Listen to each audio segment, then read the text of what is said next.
ভাই আজ ঘুম থেকে উঠে দেখছি একটা বড় দানব আমার শালবনির সমস্ত রাস্তা তেড়ে একদম গিলে খেয়ে নিচ্ছে। তো হ্যালো বন্ধুরা, আজ আমি সকাল সকাল ঘুম থেকে উঠে যেটা দেখলাম, এটা দেখার পর তোমরাও মাথাটা একদম ঘুরে যাবে।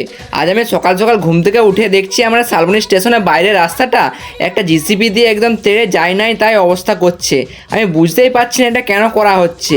একটু খোঁজ নেওয়ার পর ভাই আমি জানলাম আমার শালবনি স্টেশনে একটা নতুন টিকিট কাউন্টার হচ্ছে এবং লিফট হচ্ছে, এই কারণে সমস্ত কিছু করা হচ্ছে। এটা জানার পর সত্যি ভাই আমাকে খুবই আনন্দ লাগলো এবং তোমাদেরও আশা করছি খুব আনন্দ লাগছে। একটু দেখার পর আর একটা জিনিস দেখলাম, দেখুন আমার শালবনি স্টেশন টিকিট কাউন্টার কাজ দেখছি একদম কমপ্লিটের মুখে, একদম খুব সুন্দরভাবে কাজ করছে সমস্ত মজুর কাকুরা।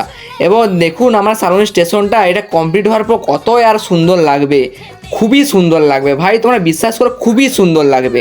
এবং আর এই সুন্দর সুন্দর ভিডিওর জন্যে আমার চ্যানেলটা একটু ফলো সাবস্ক্রাইব করে ভিডিওটা শেয়ার করে দাও।